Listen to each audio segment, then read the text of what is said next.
Good morning, children. My name is Vandana.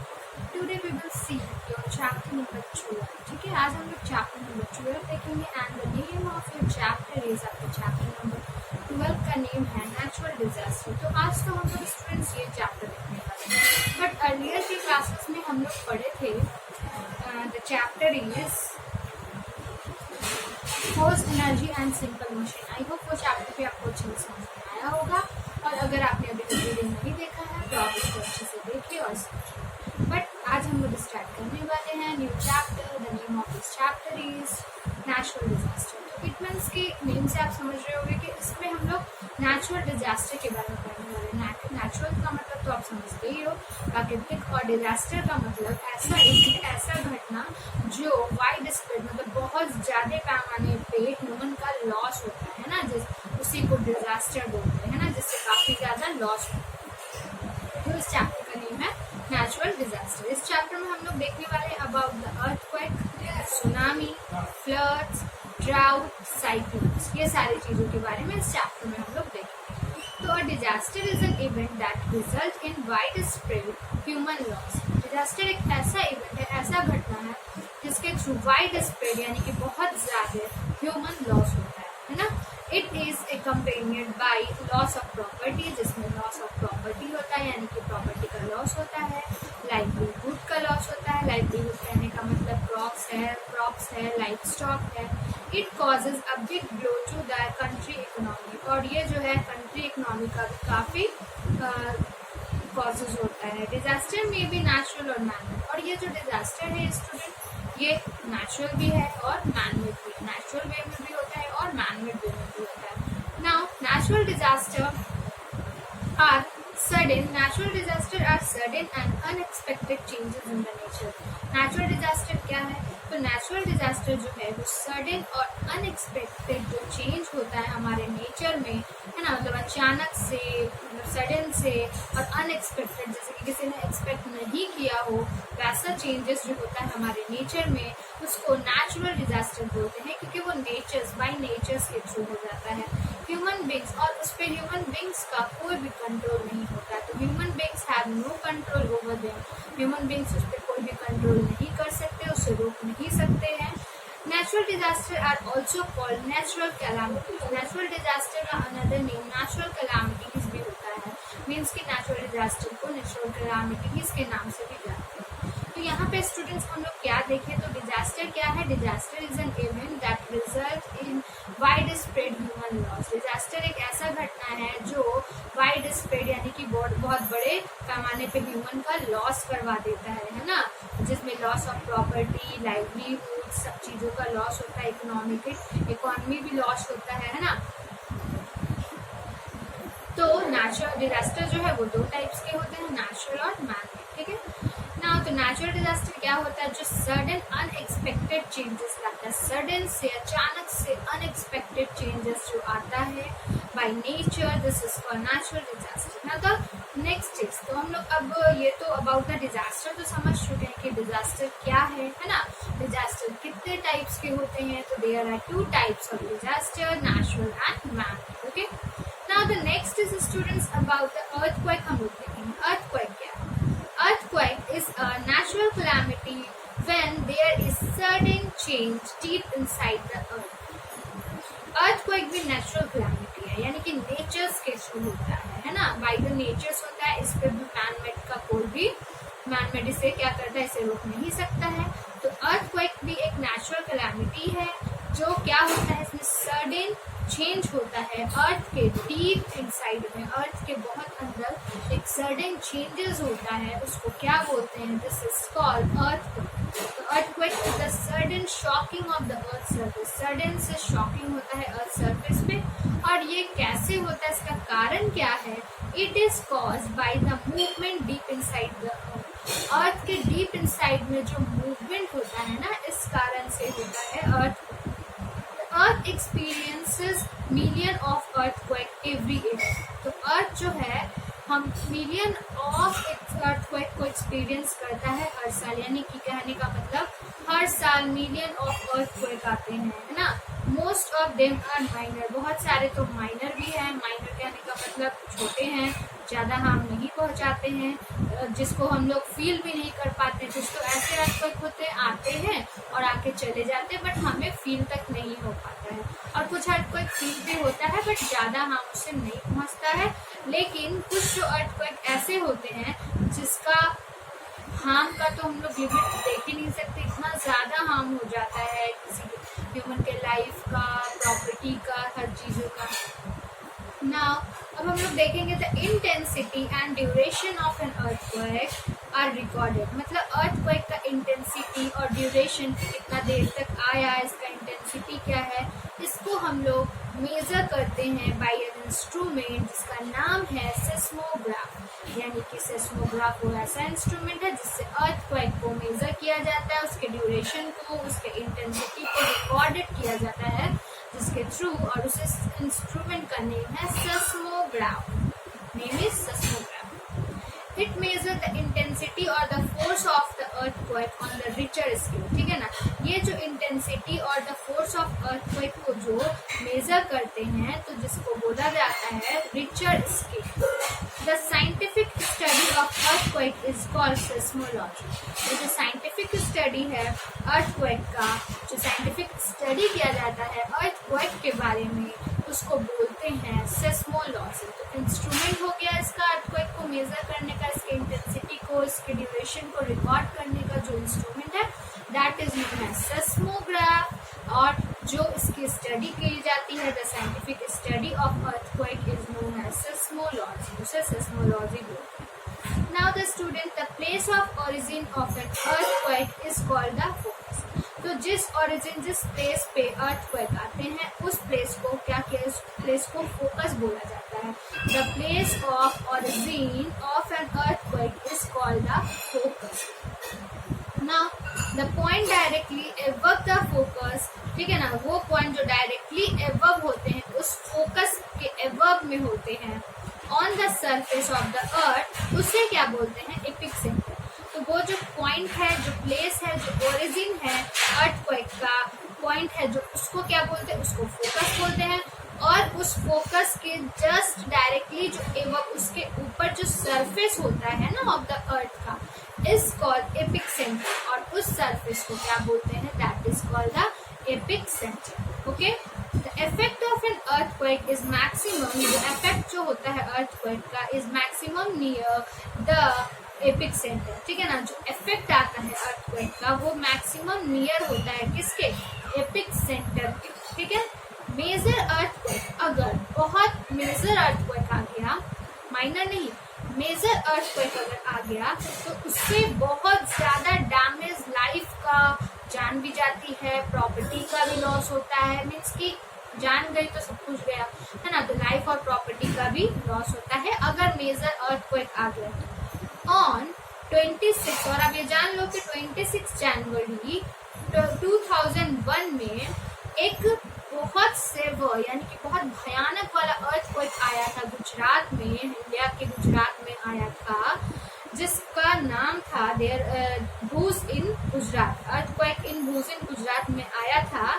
More than 20,000, और उसमें हुआ क्या था कि 20,000, 20,000 से भी पीपल ज्यादा डाई किए थे, और 15 lakh were injured, 15 lakh people were injured, यानी कि 20 लाख पीपल डाई हुए थे और 15 लाख पीपल जो है इंजर्ड हुए थे। And about 8 lakh houses destroyed in this earthquake. और अबाउट लगभग अगर हम देखें कि 8 लाख जो घर हैं वो भी डिस्ट्रॉयड हुए थे इस अर्थक्वेक में। Now the Himalayan ranges in northern India are prone to earthquake, है ना, यानी कि जो भी हिमालयन रेंजेस है इन नॉर्दर्न इंडिया के वो अर्थक्वेक के प्रोन होते हैं ना, वहाँ पे अर्थक्वेक आते रहते हैं। तो यहाँ पे स्टूडेंट्स हम लोग अर्थक्वेक के बारे में क्या देखें कि अर्थक्वेक जो है वो एक नेचुरल कैलामिटी है जिसमें होता क्या है, there is sudden changes, sudden से चेंजेस आता है डीप इनसाइड द अर्थ में, उसे अर्थक्वेक बोलते हैं। अब अर्थक्वेक को यहाँ पे हर साल हमारे इंडिया में मिलियन ऑफ अर्थक्वेक आते हैं, जिसमें से बहुत सारे माइनर होते हैं।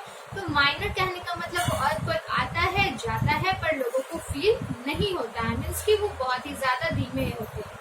और अगर मेजर हो गया तो जिसके कारण बहुत ज्यादा लॉसेस ऑफ लाइफ, प्रॉपर्टी, हर चीज का बहुत सारे लॉसेस होता है। अब अर्थक्वेक के इंटेंसिटी और ड्यूरेशन को अगर मेजर करना हुआ तो हम लोग उसे मेजर करते हैं with the help of an instrument, this is called seismograph. और इस अर्थक्वेक की जो साइंटिफिक स्टडी की जाती है उसे बोलते हैं सेस्मोलॉजी।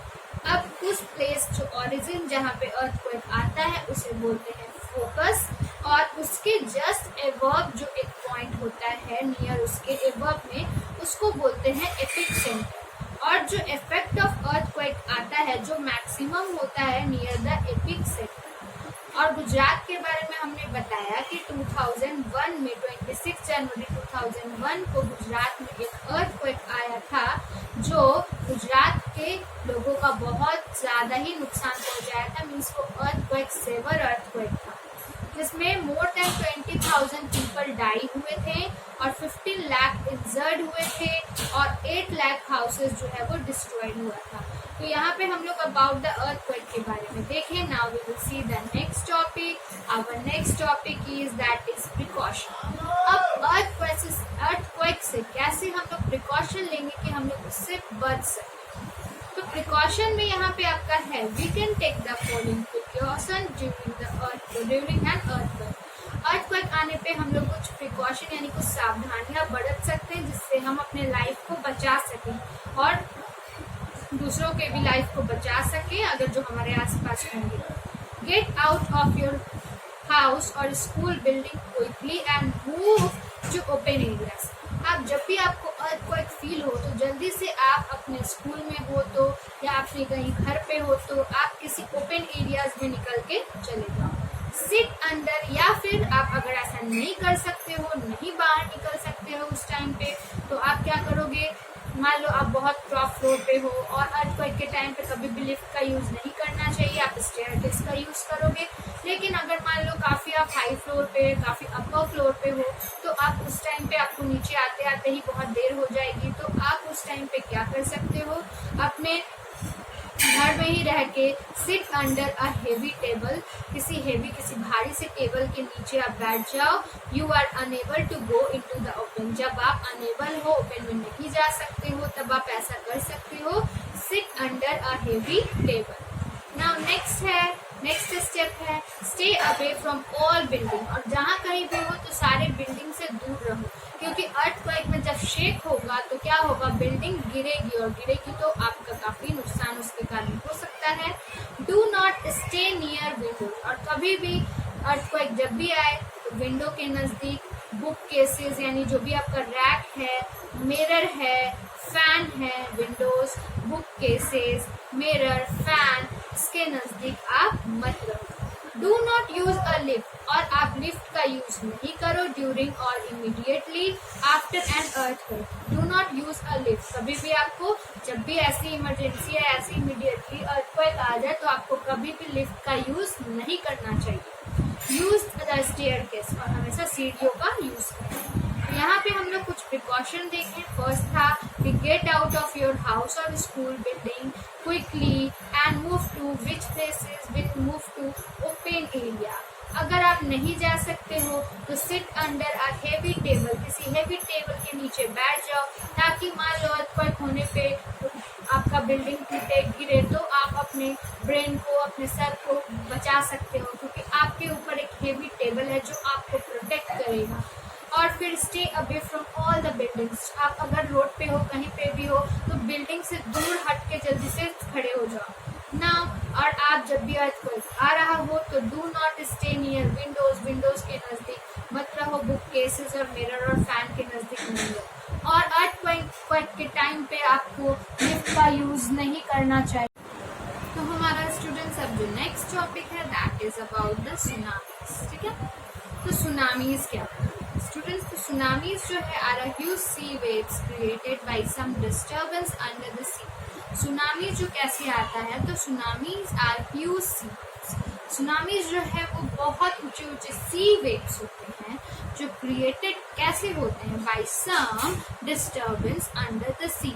सी के अंदर कुछ डिस्टर्बेंस होता है, जैसे कि अर्थक्वेक, वोल्केनिक एरप्शन और लैंडस्लाइड। सी के अंदर अर्थक्वेक, वोल्केनिक एरप्शन और लैंडस्लाइड जैसे डिस्टर्बेंस होते हैं सी के अंदर, तो सी वेव्स होते हैं। और जो बहुत ह्यूज सी वेव्स बनता जाता है तो उस सी वेव्स को ही सुनामी बोलते हैं। That huge sea waves is called tsunami. Okay, now in deep water tsunami travel without any significant change। ठीक है ना, in deep water के deep में tsunami travel without any significant change but they reach shallow water on the coastal areas। ये कहा जा रहा है कि deep water में tsunami जो travel करते हैं without any significant change। ठीक है ना, deep water में tsunami बिना किसी significant change के travel करते हैं, but when they reach shallow, जब वो shallow से water में आते हैं of the coastal areas में, तो they rear up into waves। तो वो वहाँ पे वेव्स बन के आने लग जाते हैं। और वेव्स जो है वो कितना हाई बनता है, तो that is about 15 metres. 15 metres आप सोच सकते हो कि कितना ऊंचा वेव्स बनता होगा, है ना।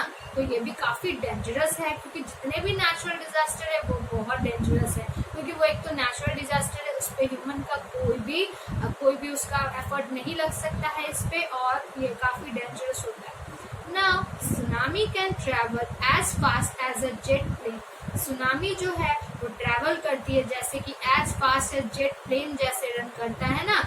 जेट प्लेन का स्पीड होता है at the rate of 700 kilometre per hour. ये 700 किलोमीटर पर आवर के स्पीड से जेट प्लेन, और उससे ज्यादा ही समझ दो, वो मूव करता है जेट प्लेन। और सुनामी भी बिल्कुल वैसे ही फास्ट स्पीड में मूव करते, तो आप सोच सकते हो कितना भयानक, कितना हॉरर, कितना डेंजरस होता होगा। Now they strike the coastal areas suddenly and cause great damage। और जो भी coastal areas यानी जो समुद्री इलाके, जो उसके आसपास जो एरियाज होते हैं, और ये उस एरिया पर सडनली क्या है, बहुत ज्यादा लॉसेस हो जाता है, बहुत ज्यादा डैमेज होता है, ग्रेट डैमेज होता है, कहने का मतलब बहुत ज्यादा ही डैमेज हो जाता है। One of the biggest tsunami. अब अगर हम बात करें कि बहुत बड़ा सुनामी हमारे हिस्ट्री में आया था, that was the one that hit Indonesia. जो इंडोनेशिया को हिट किया था, थाईलैंड को हिट किया, इंडिया को, श्रीलंका को, मालदीव्स को कब किया था? ऑन 26 दिसंबर 2004। यानी कि 26 दिसंबर 2004 में एक बहुत ग्रेट डैमेज वाला सुनामी आया था, जो प्लेसेस था Indonesia, Thailand, India, Sri Lanka and Maldives. ये सारे प्लेसेस में आए थे ऑन द डेट 26 दिसंबर 2004। जिसमें कितना लॉसेस हुआ था आप ये सुनो। It killed more than 3 lakh people. 3 lakh से ज्यादा पीपल का किल हो गया था। जान गई थी, 3 लाख से ज्यादा लोगों की जान गई थी इस सुनामी में। And this tsunami has change the geographical location. ये सुनामी जो है जोग्राफिकल लोकेशन को भी चेंज किया था of the many island in the Indian Ocean के। The Indian Ocean is not prone to tsunami. Indian Ocean prone to tsunami तो नहीं है। Tsunami are usual features of the Pacific Ocean. Tsunami जो है वो usual features है of the Pacific Ocean. Tsunami warning are issued in advance. Tsunami warning जब भी आता है तो एडवांस में ये इशूड हो जाता है by the Pacific tsunami warning centre. जो पैसिफिक सुनामी वार्निंग सेंटर है वहां से एडवांस में ही वार्निंग दे दी जाती है कि यहाँ पे सुनामी आने वाला है। ये कौन सा प्लेसेस है? इन होनोलुलु यूएसए। ये इस प्लेसेस में है पैसिफिक सुनामी वार्निंग सेंटर, जो सुनामी आने से एडवांस में ही वार्निंग दे दिया जाता है ताकि वहाँ के लोग खुद को वहाँ से कहीं और शिफ्ट कर ले और खुद को प्रोटेक्ट कर सके। तो ये यूएसए में ये प्लेस है, जो प्लेस का नाम है होनोलुलु। ठीक है, अब सुनामी तो आपको समझ में आ गया कि सुनामी आता कैसे है। तो सुनामी आता ऐसे है कि अगर सी के अंदर बहुत ज्यादा डिस्टर्बेंस क्रिएट होता है, जैसे कि अर्थक्वेक आता है, वोल्केनिक एरप्शन आता है, लैंडस्लाइड आता है, तो जिसके कारण बहुत ऊंचे बहुत ह्यूज सी वेव्स बनने लगते हैं। और ये सी वेव्स का जो हाइट होता है वो 50 मीटर से भी ज्यादा होता है लगभग। तो ये इसके कारण बहुत ज्यादा, और ये बहुत ज्यादा ही स्पीड में आता है। बहुत ज्यादा स्पीड कहने का मतलब एक जेट प्लेन का जो स्पीड होता है वो 700 किलोमीटर पर आवर से भी ज़्यादा होता है और वो वैसे ही स्पीड से सुनामी आता है, जिसके कारण लोगों का बहुत ज़्यादा ग्रेट डैमेज होता है। ओके, तो इससे हम लोग कैसे खुद को प्रोटेक्ट करें, इसके प्रिकॉशंस क्या क्या हैं, अब हम लोग वो देखेंगे। Now the precautions are, we can take following precautions during tsunami. Tsunami के टाइम पे हम लोग कुछ प्रिकॉशंस ले सकते हैं, जैसे कि household should be constructed on stilts. Household जो है वो स्टिल्स पे कंस्ट्रक्ट किया जाए। Building should be capable of water and wind resistance. Building जो है वो कैपेबल ऑफ वाटर हो, should be capable of water and wind resistant हो। There should be plantation all along the coast, और coast के all along में भी plantation होना चाहिए, जिससे हम लोग सुनामी से बच सकते हैं। ठीक है, नाउ अब जो हमारा नेक्स्ट टॉपिक है students, that is about the flood. अब हमारा टॉपिक है फ्लड। तो अब हम लोग देखने वाले हैं अबाउट द फ्लड के बारे में। तो फ्लड्स जो है मेनली कॉज होता है due to the overflowing of rivers, यानी कि बहुत ज्यादा ओवरफ्लोइंग जब रिवर्स का हो जाता है तो फ्लड आता है, यानी कि रिवर बहुत ज्यादा भर जाते हैं, बहुत पानी हो जाता है, तो उसके पानी अगर बहुत ज्यादा भर जाएंगे तो इधर उधर फ्लो करने लगेंगे, तो जिसके कारण क्या होगा, फ्लड आएगा। और फ्लड आता कैसे है, जब बहुत ज्यादा बारिश हो जाती है, बहुत ज्यादा तो फ्लड आ जाते हैं। In India most flood are caused during the monsoon season. India में ज्यादातर फ्लड्स कब आता है, जब मॉनसून सीजन होता है, क्योंकि इंडिया में मॉनसून सीजन के टाइम पे बारिश होती है बहुत ज्यादा। वी रिसीव हेवी रेन्स, इस टाइम पे हम लोग हेवी रेन रिसीव करते हैं। During this season sometime the melting, और कभी कभी melting of snow in the mountain, मतलब समर के टाइम पे जब माउंटेन का जो स्नो है वो जब मेल्ट होता है तो इसके कारण भी फ्लड आते हैं। बट वो किस प्लेसेस पे, in the northern plains, northern plain वाले प्लेसेस पे समर के टाइम पे गर्मियाँ ज्यादा होती है, जिसके कारण माउंटेन जो है, बर्फ वाले माउंटेन मेल्ट होने लग जाते हैं और जिसके कारण भी फ्लड आता है।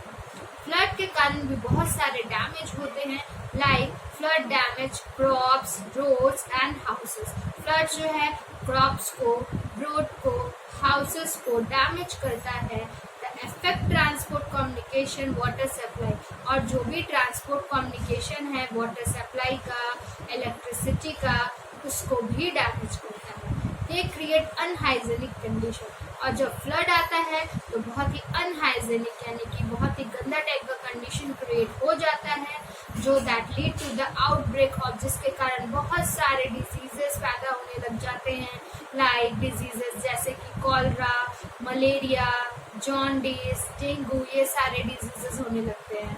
फ्लड्स हैव सम, क्योंकि ये सब डिजीजेस क्यों होता है, क्योंकि जब फ्लड आता है तो इधर से उधर जो भी गंदे पानी है सब मिक्स होते जाते हैं, और बहुत सारे जो मतलब कि बहुत सारे इंसेक्ट्स है वो बॉर्न होने लग जाते हैं गंदे पानियों में, जिस कारण से बहुत सारे डिजीजेस पैदा होने लग जाते हैं। और डिजीजेस के नेम है like cholera, malaria, jaundice, dengue, ये सारे diseases. Flood have some advantage to, flood के कुछ एडवांटेज भी, उसकी कुछ अच्छाइयाँ भी। क्या है वो, दे carry a huge amount of new soil, जो ये न्यू सॉइल को बहुत ज्यादा अमाउंट में कैरी करता है, and spread it in the plains, और ये जो है प्लेन में, मतलब जो प्लेन एरिया है वहाँ पे स्प्रेड हो जाते हैं, फैल जाते हैं, और मेकिंग इट वेरी फर्टाइल, और प्लेन एरिया को बहुत ज्यादा फर्टाइल बना देता है, बहुत ज्यादा उपजाऊ बना देता है ना। तो यहाँ पे इसका एडवांटेज क्या थे, तो flood have some advantage too, they carry a huge amount of new soil, वो बहुत ज्यादा ह्यूज अमाउंट में न्यू सॉइल को कैरी करता है और वो प्लेन्स में स्प्रेड कर देता है, जिसके कारण ये फर्टाइल बढ़ाता है, it making it very fertile. तो फ्लड्स जो है हमारे इंडिया में कुछ प्लेसेस पे बहुत ही कॉमन है, मीन्स कि हर साल आ ही जाते हैं। तो floods are very common in, मतलब लगभग थोड़ा आ ही जाता है। Floods are very common in Assam, Bihar, Odisha, west Bengal, eastern Uttar Pradesh and coastal area of Seemandhra.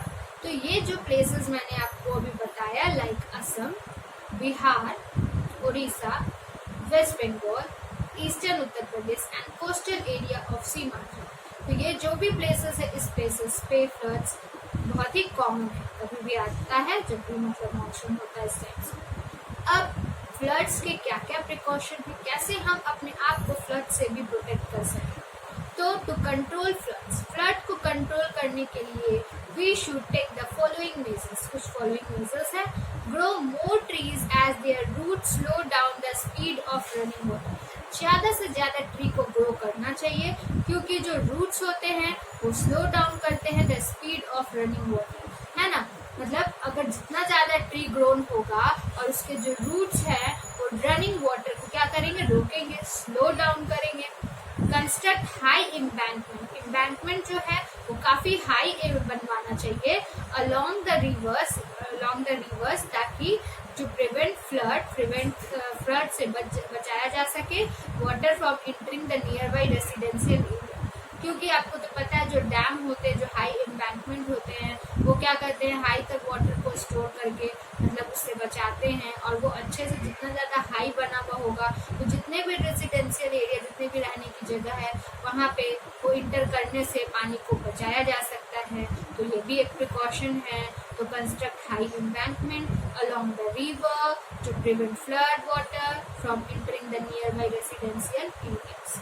Next है give information to the people. Advance में ही लोगों को इन्फॉर्मेशन दे देना चाहिए, क्योंकि फ्लड आता है तो कुछ तो आदमी को फील हो ही जाता है कि ऐसा कंडीशन हो रहा है तो फ्लड आने वाला है। तो गवर्नमेंट को क्या चाहिए कि पहले से ही अनाउंसमेंट करवा देना चाहिए कि वो किसी सेफर प्लेसेस पे चल जाए। तो भले उनके बिल्डिंग का तो लॉस होगा, लेकिन उनका लाइफ तो इजी वे में बच सकता है। तो इससे आपको इन्फॉर्मेशन अगर एडवांस में दे दी जाती है तो आप क्या करोगे, अपने किसी भी सेफर प्लेसेस पे मूव करोगे ताकि खुद को अच्छे से सेफ रख सको। नाउ नेक्स्ट है make arrangement for food, shelter, clothes and medicine for the affected people. और अच्छे से अरेंजमेंट करके रखना चाहिए फॉर फूड का, शेल्टर का, क्लोथ्स का, मेडिसिन का, फॉर द अफेक्टेड पीपल। जो लोग इससे अफेक्टेड है, फ्लड से अफेक्टेड है, उनको ये सारी चीजें प्रोवाइड करवाना चाहिए ताकि वो अपनी लाइफ को उस टाइम पे भी सही से जी सके। ओके, तो ये हमारा next natural disaster that is flood, वो भी हमने कंप्लीट कर लिया। अब नेक्स्ट स्टूडेंट ये है that is about the drought. अब ड्राउट क्या होता है? ड्राउट का कॉमन हिंदी होता है सूखा, यानी कि सूखा पड़ जाना। तो ड्राउट सूखा मीन्स कब पड़ता है? जब बहुत लंबे समय से वहां पे बारिश नहीं हो रही होती है। Droughts are caused when there is no rain for a long time. Droughts are caused when there is no rain for a long time. Plants, animal and human beings suffer due to scarcity of water. Plants, animal और human है वो इससे suffer करते हैं due to the scarcity of water. Scarcity of water कहने का मतलब पानी की कमी। और जब पानी की कमी होती है तो जितने भी प्लांट्स और एनिमल है इससे काफी ज्यादा सफर करते हैं, काफी इनको इसका सामना करना पड़ता है इस प्रॉब्लम का। During drought soil ड्राइज। ड्राउट के टाइम पे क्या होता है, सॉइल जो है वो ड्राइज हो जाते हैं, सूख जाते हैं, क्योंकि अब लंबे टाइम से अगर वहाँ पे बारिश नहीं होगी तो क्या होगा, जो भी वहाँ पे पानी होगा धीरे धीरे तो सूख जाएगा सन हीट से, और क्या होगा, काफी ज्यादा सूखा हो जाएगा। और ग्राउंड जो है वो क्या होंगे, वो क्रैक होने लग जाएंगे। The drought is often accompanied by high temperature. और बहुत ज्यादा टेम्परेचर होने के कारण ड्राउट तो होगा ही, क्योंकि बारिश नहीं हो रही है, बहुत ज्यादा टेम्परेचर हो रहा है, तो जिस कारण ड्राउट्स तो होगा ही। Now drought usually occur in areas that are away from the sea. Drought जो है ज्यादातर वहां पे अकर होता है उस एरिया में जो कहाँ है, that are away from the sea, जो सी से दूर है। Now the monsoon winds lose most of their moisture. Monsoon winds जो है वो लॉस करते हैं बहुत सारे मॉइस्चर को by the time reach to these places, so these places do not get sufficient। अब लंबे टाइम से रेन नहीं होगा तो ये ड्राउट्स वाले प्रॉब्लम होंगे ही। In India drought prone states are. India में ड्राउट प्रोन जो स्टेट है वो है Rajasthan, Gujarat and parts of Odisha and Maharashtra. तो इंडिया के ड्राउट प्रोन जो स्टेट हुए that is states are Rajasthan, Gujarat and parts of Odisha and Maharashtra। Repeated droughts cause famine, जो बार बार ड्राउट्स जहाँ पे आ रहा है, रिपीटेड ड्राउट्स, उसको फेमिन्स बोलते हैं। In famines there is nothing to eat, उसमें क्या होता है, लोगों के पास खाने के लिए कुछ भी नहीं होता है, क्योंकि अब जब वहाँ का सॉइल सूखा होगा तो प्लांट्स क्या अच्छे से ग्रो करेंगे? प्लांट्स तो बिल्कुल भी नहीं ग्रो करेंगे। अब वहाँ पे प्लांट्स नहीं होगा तो लोग वहाँ पे खाएंगे क्या? तो इसमें वहाँ पे लोगों के पास कुछ खाने के लिए नहीं होता है। People and animal die of starvation, people और एनिमल जो है वो ड्राई होता है ड्यू टू स्टारवेशन, तो animal die due to the starvation. Okay, तो इस तरीके से हम लोग ये सब टॉपिक देखे अबाउट द प्रिकॉशन टीवी वाला। तो स्टूडेंट्स, तो यहाँ पे हम लोग ड्राउट्स को समझ चुके हैं कि Gujarat and parts of Odisha, Maharashtra, repeated drought causes famines, और यहाँ पे लोगों के पास खाने के लिए कुछ नहीं होता है, और पीपल जो है वो डाई होने लगते हैं ड्यू टू स्टारवेशन, यानी कि उनके पास खाने के लिए नहीं है, पीने के लिए पानी नहीं है, तो कैसे वो जीवित रहेंगे? तो वो मरने लग जाते हैं। अब इसके कुछ प्रिकॉशन है जिसमें लोग जो है को ड्राउट से बचा सकते हैं। Incidence of drought can be reduced, drought के इंसिडेंस को रिड्यूस किया जा सकता है। इसके प्रिकॉशन के थ्रू हम लोग समझेंगे। We take the following measures, we should grow more trees, हम लोग ज्यादा से ज्यादा ट्रीज को ग्रो करें। The trees will increase the moisture in the air, trees जो है एयर में मॉइस्चर को, नमी को इंक्रीज करता है, जो हेल्प करता है ब्रिंगिंग रेन में, यानी कि बारिश होने में हेल्प होता है। ट्रीज कितना मोस्ट इम्पॉर्टेंट रोल को प्ले कर रहा है, यहाँ पे आप देख रहे हो कि ट्रीज के कारण फ्लड्स में हेल्प होता है। फ्लड मतलब कि होने से रुकता है, कम होता है, और ट्रीज के कारण ड्राउट्स में भी चेंजेस आती है। तो trees plays an very important role in our life, है ना। तो ट्रीज कितना ज्यादा इंपॉर्टेंट है वो आप इस चैप्टर से समझ रहे हो। We should harvest during the monsoon season, और मानसून सीजन में हम लोग को क्या करना चाहिए? वी शुड हार्वेस्ट, हम लोग को उस टाइम हार्वेस्टिंग करना चाहिए। Water harvesting increase, water harvesting जो है वो increase the level of underground water, जिसके कारण अंडरग्राउंड वाटर का लेवल जो है वो इंक्रीज होगा इन ड्राउट हिट एरियाज, है ना, ड्राउट हिट एरियाज में। वी शुड हैव वाटर रिजर्वियर्स, हम लोग के पास वाटर रिजर्वियर्स होना चाहिए जिसमें हम लोग वाटर को रिजर्व करके रख सकते हैं। Their water can be used in times of drought, उसका वाटर ताकि ड्राउट्स के टाइम पे यूज किया जा सके। तो स्टूडेंट्स, इस चैप्टर में हम लोग बहुत सारे टॉपिक को आज हम लोगों ने देखा, जैसे कि हम लोग देखे अबाउट द डिजास्टर क्या होता है, अर्थक्वेक क्या है, उसके प्रिकॉशन क्या है, सुनामी क्या है उसके प्रिकॉशन क्या है, फ्लड क्या है उसके प्रिकॉशन, ड्राउट और उसके प्रिकॉशन। मीन्स कि अप टू द ड्राउट हम लोगों ने कंप्लीट कर लिया है, और इस चैप्टर के और भी जो बचे हुए टॉपिक है उसको हम लोग नेक्स्ट के क्लासेस में देखेंगे।